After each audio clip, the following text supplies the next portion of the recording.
Oh, please don't be mad. Why would I be mad, Gemma? Well, I had a bucket of really shiny paint. Shiny paint? And I spilled it all over your radar armor. You did what? Oh, this is actually quite nice. Ladies, gentlemen, and monsters of all ages, now that there's been a good bit of time since the release of Arch-Tempered Ray Dao, I have fought him a whole variety of different ways with different weapons, and Josh and I have even gone into the quest with no armor on, fully naked, just to see how we do, and I won't spoil the results of that, of course, before you've gotten to see the episode, but the point is, I've given Arch-Tempered Ray Dao his time in the sun. I've done everything I can to experience the different parts of the way that this Arch-Tempered system feels in Wilds specifically. And today I want to sit down and give you my sort of review of the Arch-Tempered system in Wilds based on this first monster that it's been applied to. But I also wanted to have a little talk and give my predictions about the future, as I have a pretty solid guess for the next monster to become Arch-Tempered that I think is nearly a guarantee, really. And if I'm feeling really ambitious, I might try and plot out the next 3 monsters for this, rather than even just the next one, so let's do that first for just a little bit of fun and then dive into my thoughts on the system itself. The next Arch-Tempered monster, in my mind, is almost guaranteed to be duna, and here is why. With the first Arch-Tempered monster being Ray Dao, they clearly are implying that not only can the 4 Apex monsters be Arch-Tempered, but that they are likely to be the focus of the Arch-Tempered system for base Monster Hunter Wilds. This leaves open the possibility for anything higher ranked than an Apex monster to also be Arch-Tempered, which means that the pool could also include gore magala and arkveld eventually, and then technically also Shia could be, but Shia can't be tempered, at least in the current setting of the game, so I'm not really counting that as a possibility, not that that stopped Xeno'jiva.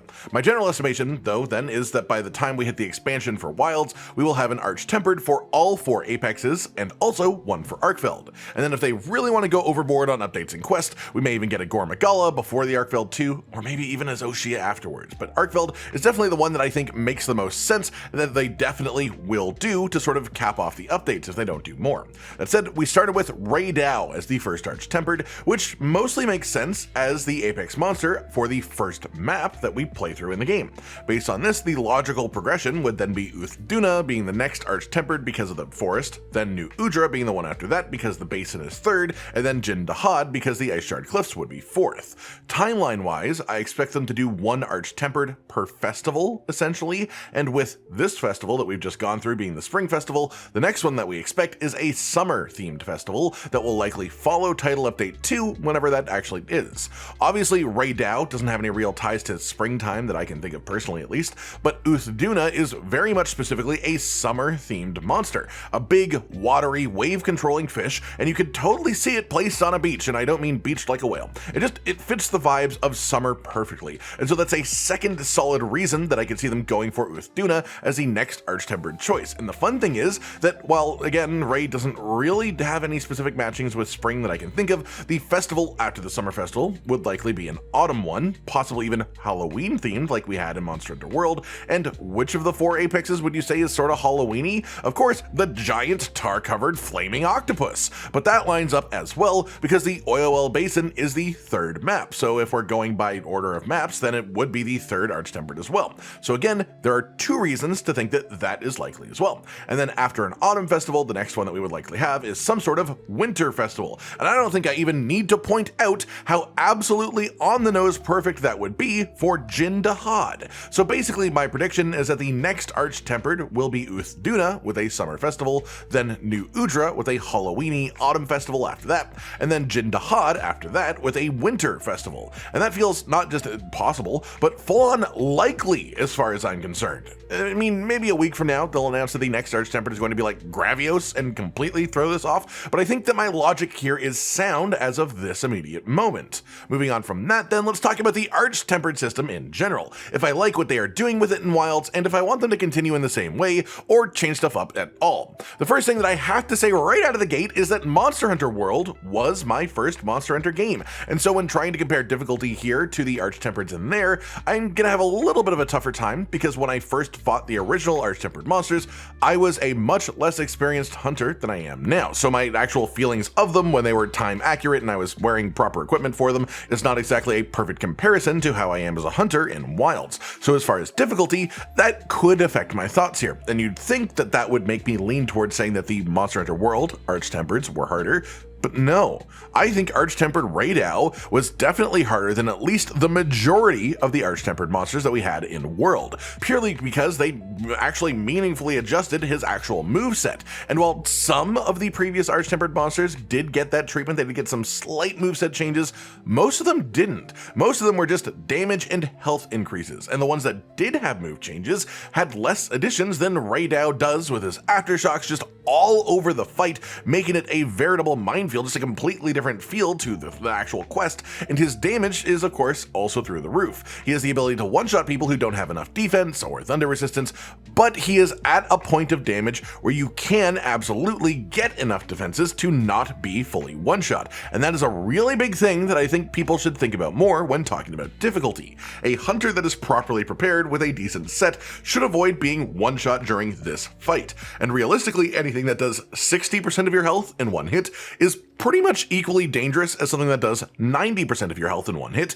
because either way you can't take 2 hits in a row without dying, especially in the modern Monster Hunter games where you can restock your healing whenever you want, so the actual damage that you take isn't as important as the way that you take that damage, the speed that you take that damage, the number of hits it takes to apply that damage, or of course the speed of the monster's combos, making it difficult to heal in between. The only way to create true danger is to have situations exist where having an infinite possible stock of healing will not help you, so damage increases in themselves only add so much difficulty. Health increases are also a thing generally, but those only serve to make the fight longer and add more danger by giving you more opportunities to make a mistake and cart to a monster's attack more than anything else. But what makes Arch-Tempered Raidao special is almost entirely due to him starting off in his powered up state like a variant would, essentially like Savage Devil Joe or Furious Rajang, and then just having those aftershocks constantly after pretty much everything he does during the fight, which makes it really dangerous to do things like get offsets against him without getting shocked while you try and do it, or use counterattacks or parries that don't let you continually guard with a shield afterwards, and if nothing else, these extra explosions make it so he has less openings for you to punish him and deal damage. Normally, after Raidao does a physical attack, if you dodge it, you get to hit him back, but with Arch-Tempered Raidao, unless you have really good positioning, you are often having to dodge twice for each attack that he actually does, instead of just once because of the aftershocks. This, again, will make the hunt take longer, it'll remove opportunities for you to deal damage, and it'll give more opportunities for the hunter to make a mistake and die. Then there's, of course, the new move that he has where he fires a railgun right under him and propels right into the sky for his aerial combos, and this is nasty when you first do the fight and don't know about it properly.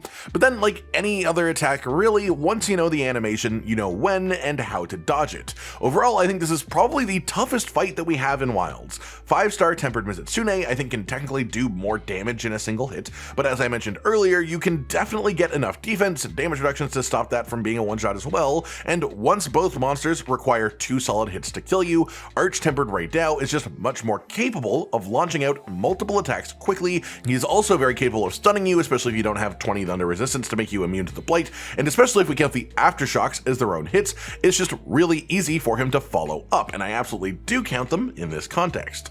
The point being, he's a hard monster, a hard fight, but he's not unbearably hard, he's not unbelievably hard, not inconceivably hard. He's difficult, but he's beatable, and especially he is learnable even with the new changes, because even the aftershocks have specific patterns that you can work out and you can see and you can learn how to avoid them with some positioning during the attacks. Outside of difficulty then, let's talk about the actual rewards that he gives you too. Is it worth it? Is it worth doing it? Well, the armor set itself is pretty fantastic, given that it is now a part of a ton of different meta armor sets, so it's hard to argue that the rewards weren't actually rewarding. But then on top of that, we also got upgrades for talismans as well due to his quest, so that's a fair bit of shakeups for our actual equipment from him existing as well. And I actually quite like the Gamma Armor visual approach in Wilds 2, which is let's do the regular armor but give it a really vivid shiny texture like an actual Arch-Tempered monster has on their body. If I have one disappointment for actual rewards from this quest, it's that I wish they had given Gamma Raidao weapons instead of just armor, and I know they didn't do Gamma weapons in Monster Hunter World or Iceborne, but I still still wish that they did. I think it would be fun,